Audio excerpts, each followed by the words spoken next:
Hola, buenas tardes, queridos hermanos, queridos amigos.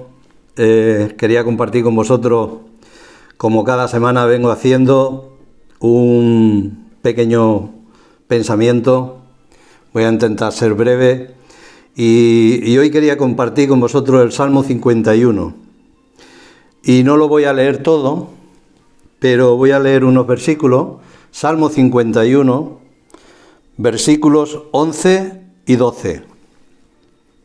Y dice así: No me eches de delante de ti y no quites de mí tu Santo Espíritu.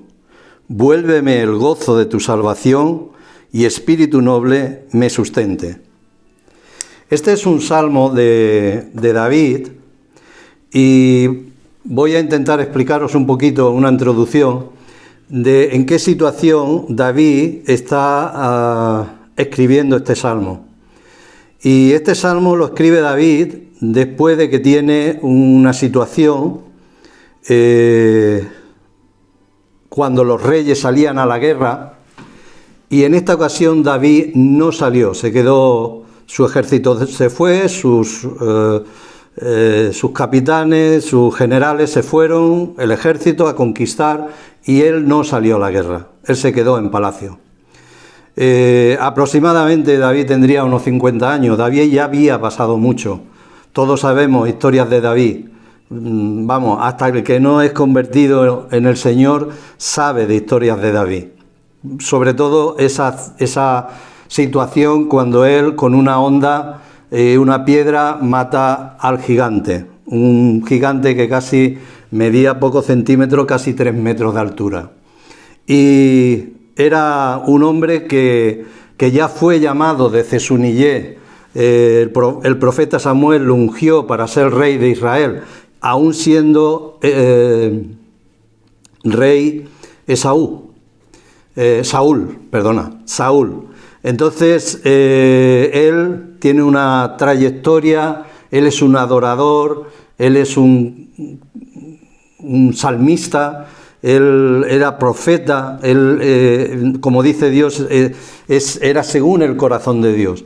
Y vemos cómo él va avanzando y va haciendo guerra y aún tiene que huir de Saúl, y tiene unos años largos donde se ve la valentía de David, y como dice la Escritura, cómo cantaban: Saúl mató a 1000 y David a sus 10.000. Así que David llega al reino, y aún estando y estableció el reino y controló como rey todas las tribus de Israel, estaban sujetas y estaban sometidas a él.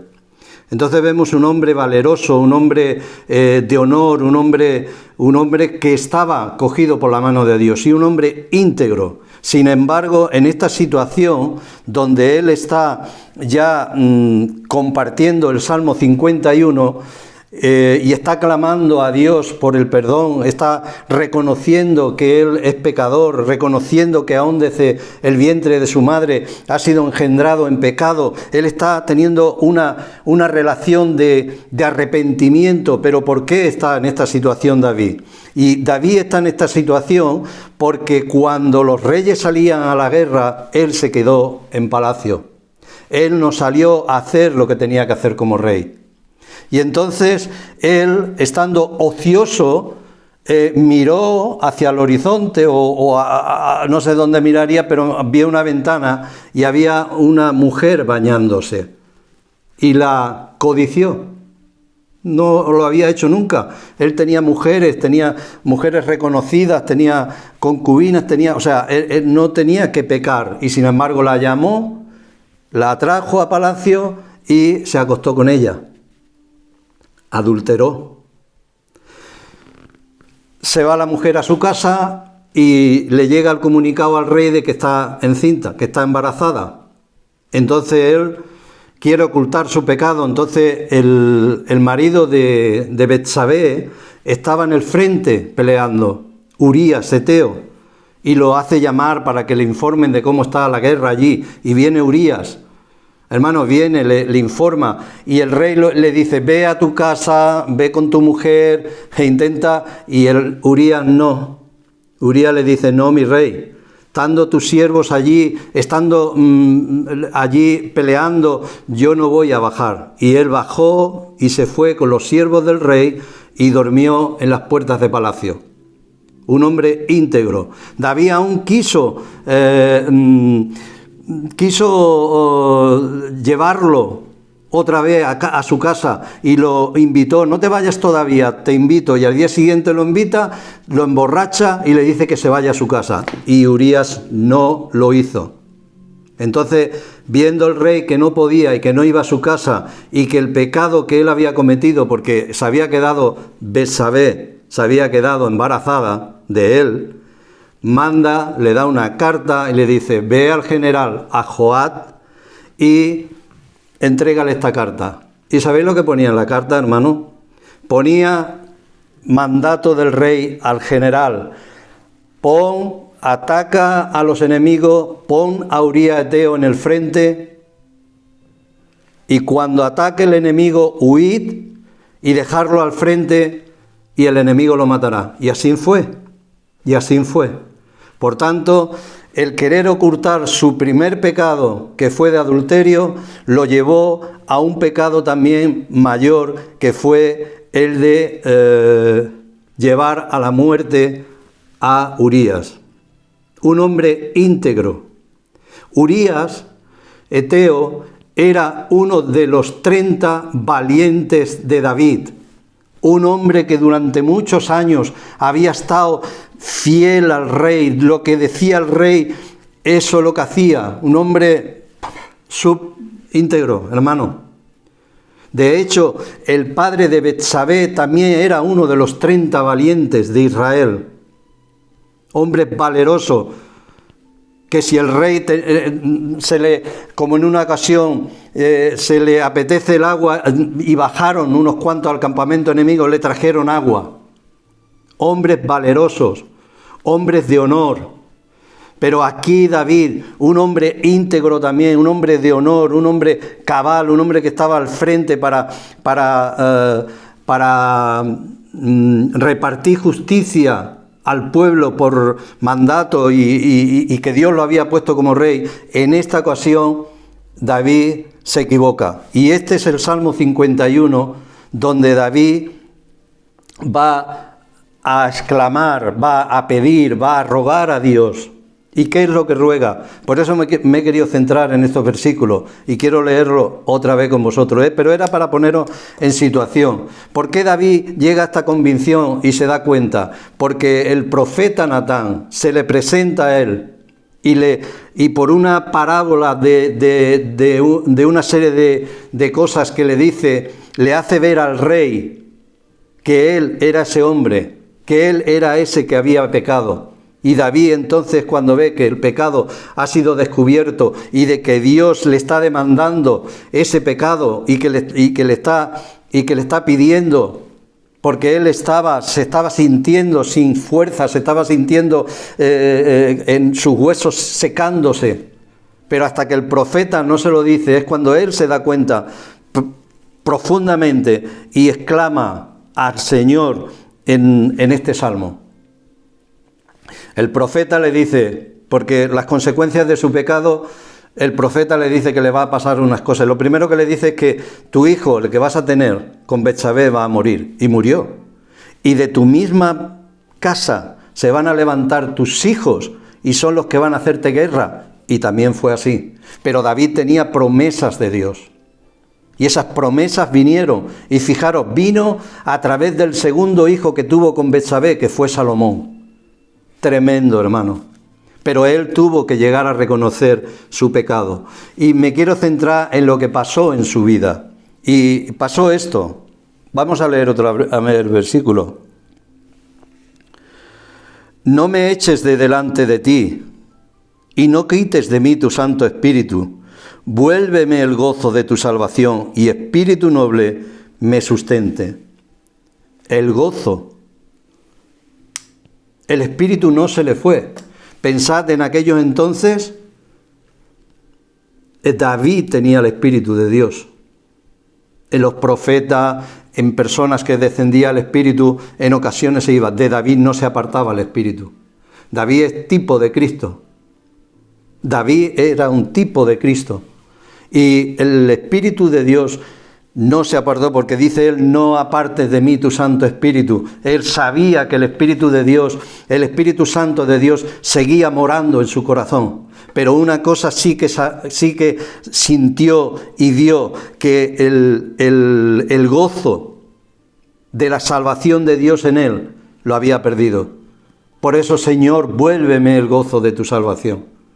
Y quiero compartir, hermano, esto con vosotros, porque hay muchos hijos de Dios que por causa del pecado, por causa de apartar y de sacar los ojos y no poner la mira en las cosas de arriba, no poner los ojos en Cristo Jesús, el autor y el consumador de nuestra fe, nos desviamos y por causa del pecado lo sentimos, que estamos secos, que estamos apagados, que estamos agobiados, que estamos entristecidos, porque el gozo del Señor nos ha abandonado.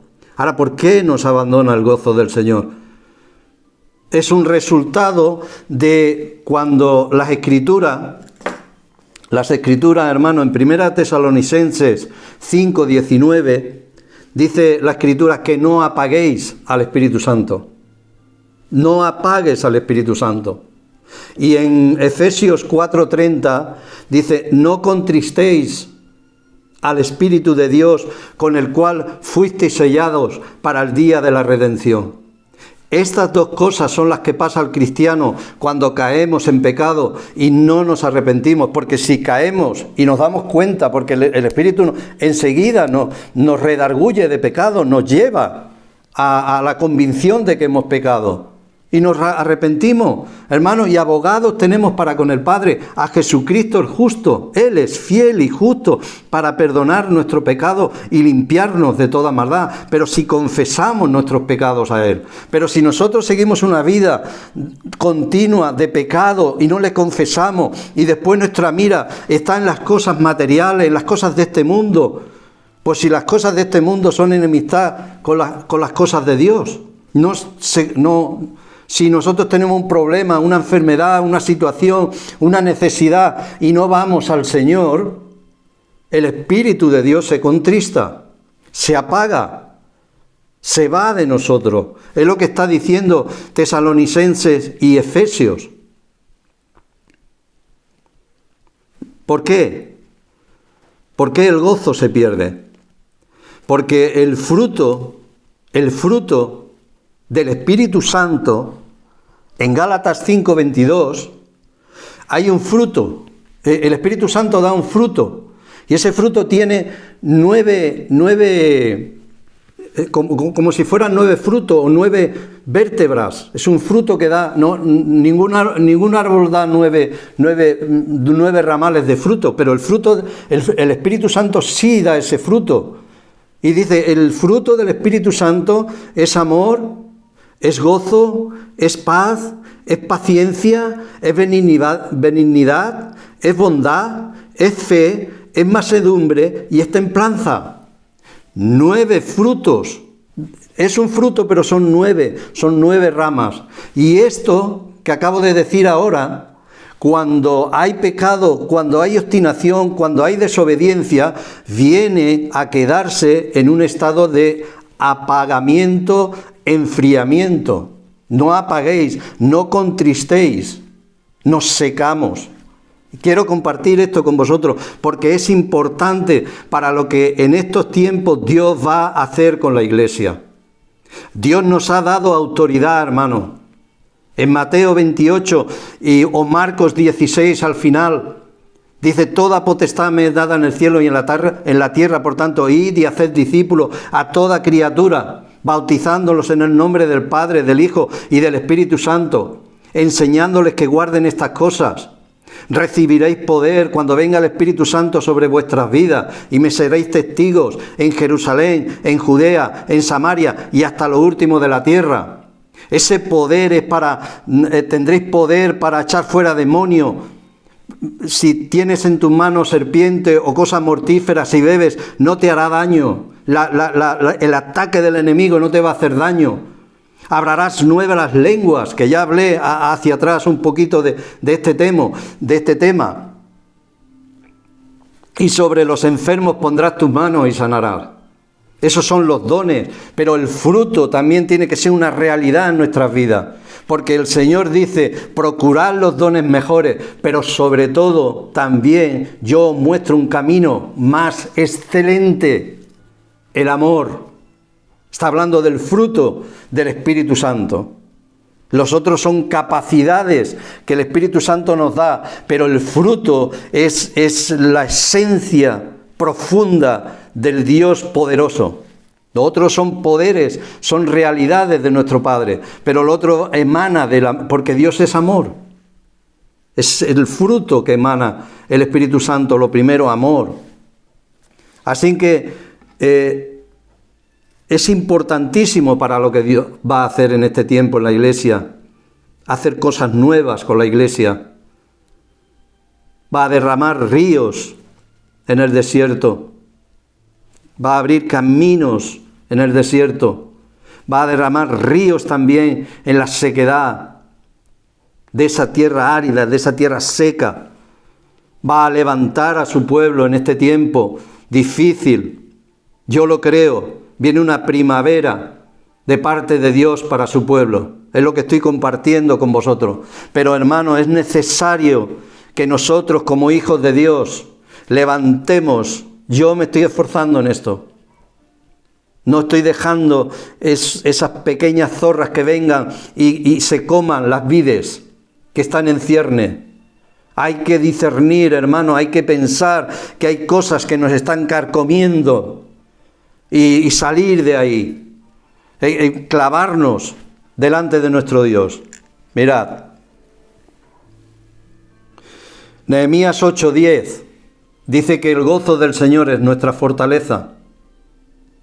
Entonces, es lo que digo, si tú pierdes el gozo por causa de tu pecado, en tu pecado y en tu mirada puestas en las cosas del mundo, no tienes fortaleza. Por eso el Señor dice en su palabra, diga al débil, fuerte soy. Hermanos, porque cuando estamos en esa situación de derrota, de tristeza, de debilidad, lo primero que Dios te está diciendo, diga débil, fuerte soy. Te tienes que ir a agarrar de la palabra de Dios y tienes que volver a Él de todo corazón.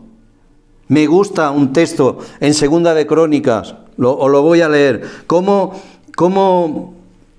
recuperar el gozo de su salvación. ¿Cómo Dios nos va a devolver ese gozo de nuestra salvación cuando hemos caído, cuando hemos pecado, cuando tenemos la mira puesta aquí en la tierra, en las cosas de alrededor, vemos gigantes y no vemos al Dios del gigante, al Dios que no se cae ni un pelo de nuestra cabeza sin que Él lo permita?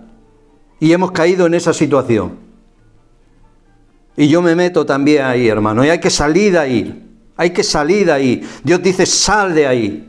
Si estás en esa situación, hermano, si has creído en Jesús, si eres un hijo de Dios, sal de esa situación.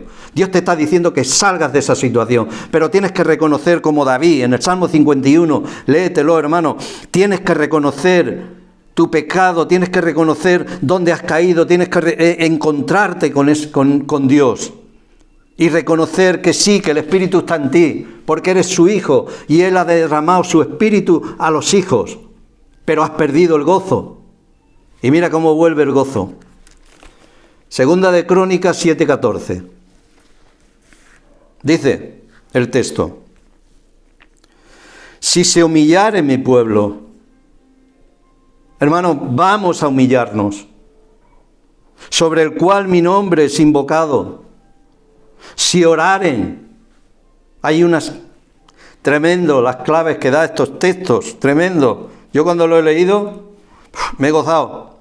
Y buscaré mi rostro, hay que buscar a Dios, hay que ir al Monte Santo. Yo salgo ahí a un escampado, ya lo he dicho, ahí un escampado, lo tengo como en mi monte. He hecho hasta un altar, hermanos, de piedra. Pongo una piedrecita cada día que voy en un lugar.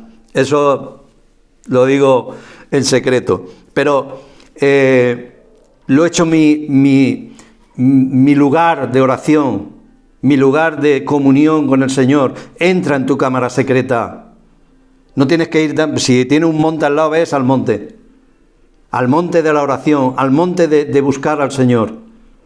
Es tiempo de subir al monte y de ir a buscar al Señor, de quebrantar nuestro corazón, de humillarnos, como dice aquí, buscar su rostro.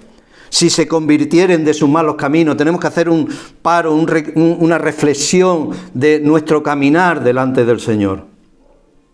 Entonces yo oiré, dice el Señor, desde los cielos, y perdonaré su pecado y sanaré su tierra. Cuando Dios está hablando aquí de la tierra, está hablando de la tierra de nuestro corazón. Él va a perdonar nuestro pecado y va a sanar esos huesos secos, como dice David en el Salmo 51, que se han secado. Estaba sufriendo, estaba entristecido, le faltaba algo. Yo te aseguro que si tú haces lo que dice en 2 de Crónicas 7, 14, lo que hemos dicho, el Espíritu de Dios, el gozo del Señor va a ir volviendo a ti, va a ir volviendo a ti, va a ir refrescándote. Esos ríos que el Señor dice que el que cree en Él, los hijos de Dios, de su interior correrán ríos de agua viva. Ríos de bendición para otros. Es la promesa de nuestro Señor Jesucristo. Ya es tiempo de levantarnos, hermano. Ya es tiempo de levantarnos. Jeremías 17:7. Quiero leer otro versículo con vosotros. Jeremías 17:7. Porque aparte de todo esto yo he añadido un poco más. Es la confianza en nuestro Dios. Debemos de confiar en nuestro Dios y Él tiene que ser nuestra confianza. Es lo que dice Jeremías 17:7, dice: bendito el varón que confía en Jehová y cuya confianza es Jehová, porque será como el árbol plantado junto a las aguas, que junto a la corriente echará sus raíces y no verá cuando viene el sol, cuando vienen los problemas, cuando vienen las circunstancias, las dificultades, sino que su hoja estará verde. ¿Por qué? Porque estamos apegados al Señor, estamos confiando en Él. Y en el año de sequía no se fatigará, ni dejará de dar fruto. ¿Veis? Porque confiamos en el Señor, porque esperamos en el Señor, porque Él es nuestra fortaleza, porque no nos dejamos que el Espíritu Santo se contriste y se apague. Vamos a orar. Vamos a humillarnos, vamos a clamar, vamos a buscar su rostro, vamos a pedir perdón por nuestro pecado. Y el Señor va a regar nuestra tierra, hermano, va a regar nuestro corazón, va a levantarnos con vigor, con poder, con autoridad para este mundo que lo necesita. A nosotros primeramente, que somos sus hijos, nos va a levantar el Señor para bendecir a otros. Es lo que yo creo. Y por eso estoy compartiendo con vosotros estos versículos de las Escrituras. Confianza. ¿De qué dice el Señor en Juan 16:33? ¿Qué es lo que dice el Señor? En el mundo tendréis aflicción. Ya nos lo ha dicho antes, hermano. Ya nos lo ha dicho antes. No nos sorprendamos del fuego de prueba que nos ha sobrevenido. No nos sorprendamos. Yo también me incluyo porque me sorprendo. Me sorprendo y no nos tenemos que sorprender porque esa es la realidad. Pero el Señor dice, en el mundo tendréis aflicción, pero confiad. ¿Veis la confianza en el Señor? Porque yo he vencido al mundo. Él está por encima de las circunstancias. Él está por encima de la situación. Él no va a dejar, no nos va a dejar ser tentados más de lo que podamos resistir.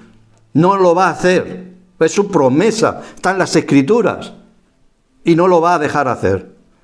Entonces, confianza, hermano. Mirad, Mateo, otro texto. ¿Qué es lo que tenemos que hacer después de todo lo que hemos dicho?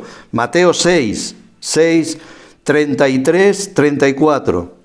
Dice: mas buscad primeramente el reino de Dios y su justicia, y todas estas cosas os serán añadidas. Así que no os afanéis por el día de mañana, porque el día de mañana traerá su afán. Basta cada día su propio mal.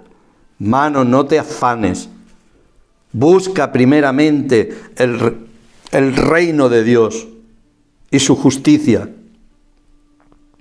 Miremos hacia arriba. Miremos a nuestro Señor Jesucristo, puestos los ojos en Jesús, el autor y el consumador de la fe. Y busquemos las cosas de Dios. O preocupémonos por las cosas del Espíritu. Pensemos en las cosas del Espíritu. Andemos en el Espíritu de Dios. Romanos 8:1. Porque no hay ninguna condenación para los que están en Cristo Jesús, los que no andan conforme a la carne, sino conforme al Espíritu. Miro a las cosas de arriba, miro a mi Señor, miro y me preocupo en buscar las cosas del reino de Dios y las cosas que son del Espíritu. Y esto te hace vigoroso, te levanta. Y esto no es solamente cuando la iglesia nos reunimos en un lugar. Esto es también en nuestra casa, en nuestra vida diaria, en el trabajo, con nuestros amigos, con nuestros vecinos, con nuestros hijos, con las personas que estén con nuestra vida cotidiana de integridad delante de Dios. No solamente cuando la iglesia se reúne en un lugar para tener un objetivo, una visión, un proyecto de parte de Dios como cuerpo de Jesucristo, cuando nos reunimos en el lugar, porque cuando estamos fuera de ese lugar también seguimos siendo cuerpo y seguimos siendo el cuerpo de Cristo, siendo Él la cabeza y nosotros miembros cada uno en particular. Pero qué importante es congregarse, hermano. Una vez más, segunda vez que lo digo, yo antes de la pandemia no me congregaba, pero el Señor ya me ha dicho, cuando todo esté estable, ya te pondré yo donde te tienes que congregar, hijo. Y voy a congregarme, hermano, porque es necesario que los que se apartan de cuando la iglesia se reúne en un lugar, tienen que volver a congregarse, porque el Señor manda bendición y vida eterna cuando estamos reunidos para adorar, alabar y glorificar a nuestro Dios como pueblo. Quería dejarlo ahí.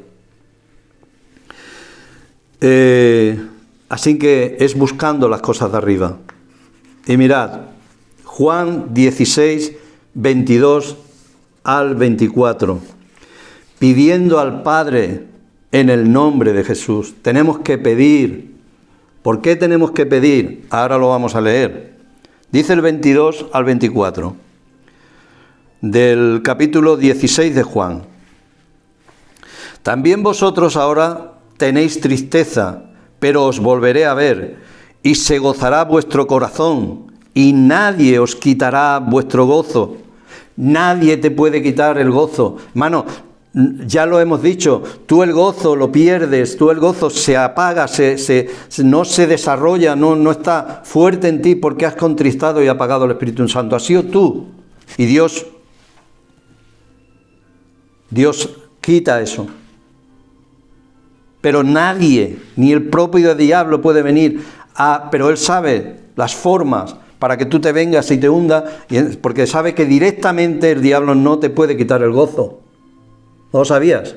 Pues no te puede quitar el gozo, nadie te quitará el gozo. Es una promesa del Señor.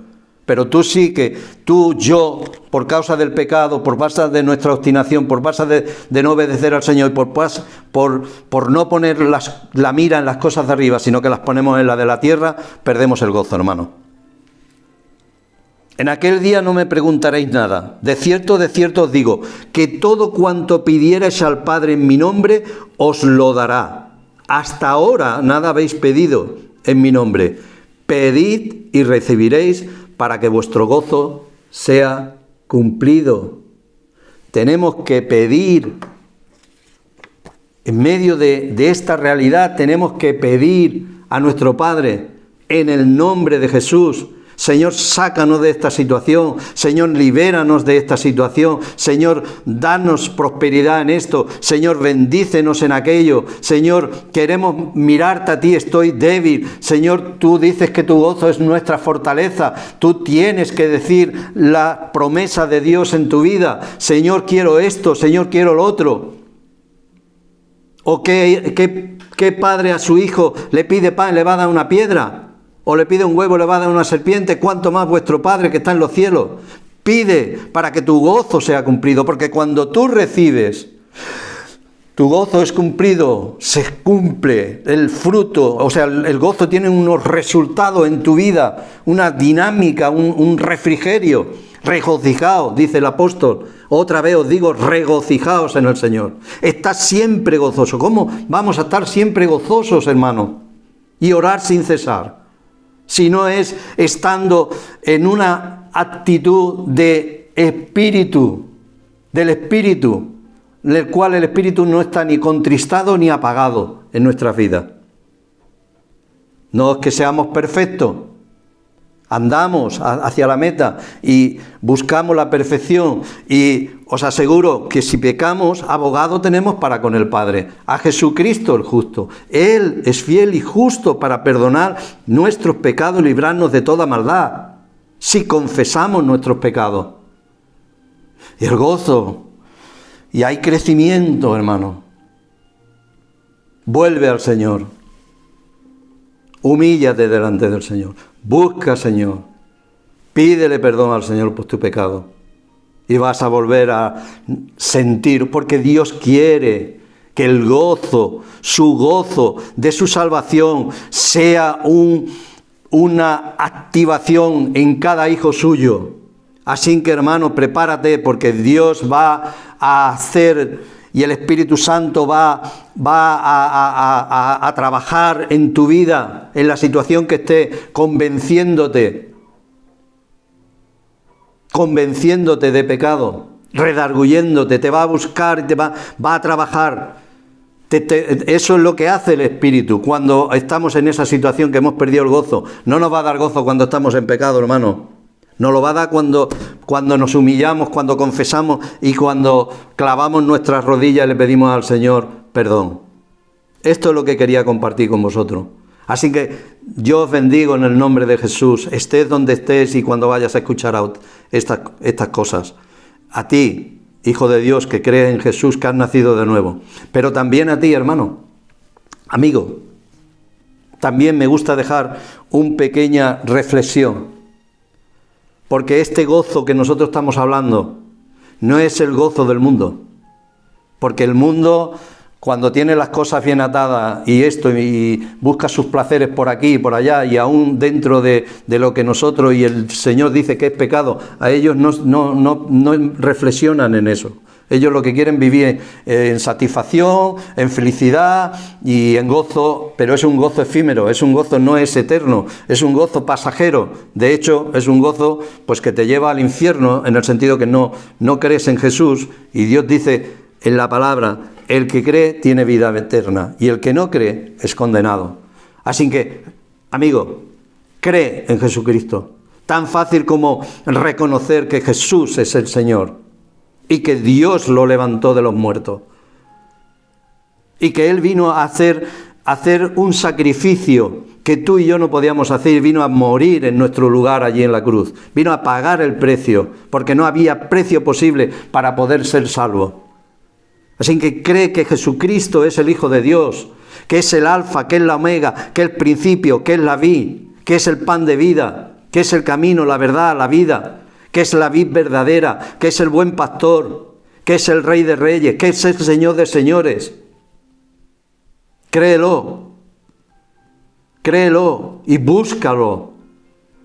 Y Él lo primero que hace es que cuando ve tu corazón que estás buscando y te convierte y crees que Él es el Hijo de Dios y que te va a dar la bendición, Él en esa fe, porque no es obra, es fe, manda y te hace nacer del Espíritu, te hace nacer de nuevo, no de voluntad de carne ni de varón, sino de Dios. Te hace nacer de su simiente y crea en ti un nuevo hombre, creado según Dios. Él no hace una reparación en nosotros. Está el viejo hombre, pero este se va desgastando y como dice el Señor, haced morir las obras de las carnes por el Espíritu. Este se va desgastando y el interior se renueva de día en día. Ese es el que tenemos que alimentar. Hermano, y yo te lo estoy diciendo porque en muchas ocasiones no lo he alimentado como debería de haberlo alimentado. Y es al que hay que alimentar. Y tú, si crees en Jesucristo como Señor y Salvador de tu vida, Él va a mandar el Espíritu Santo, porque Él manda el Espíritu Santo a los hijos, no se lo manda a los que no son hijos. A los que no son hijos lo manda el Espíritu Santo para convencerlos de pecado, de justicia y de juicio. El pecado por cuanto no creen en Jesús. De justicia porque Él ya ha hecho la obra y se ha ido con el Padre y ha dejado el mensaje que lo podamos transmitir nosotros y el Espíritu Santo. Y de juicio porque el príncipe de este mundo ya ha sido juzgado. Ya ha sido juzgado. Por tanto, cree en Jesucristo como Señor y Salvador de tu vida y tendrás vida eterna. En el nombre de Jesús.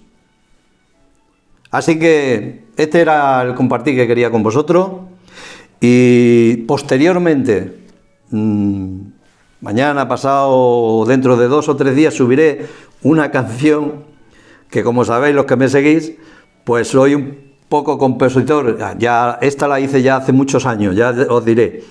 Y está sacada del Salmo 51 y ya la cantaré. Así que un abrazo a todos, queridos amigos, queridos hermanos, y hasta la próxima. Que el Señor os bendiga.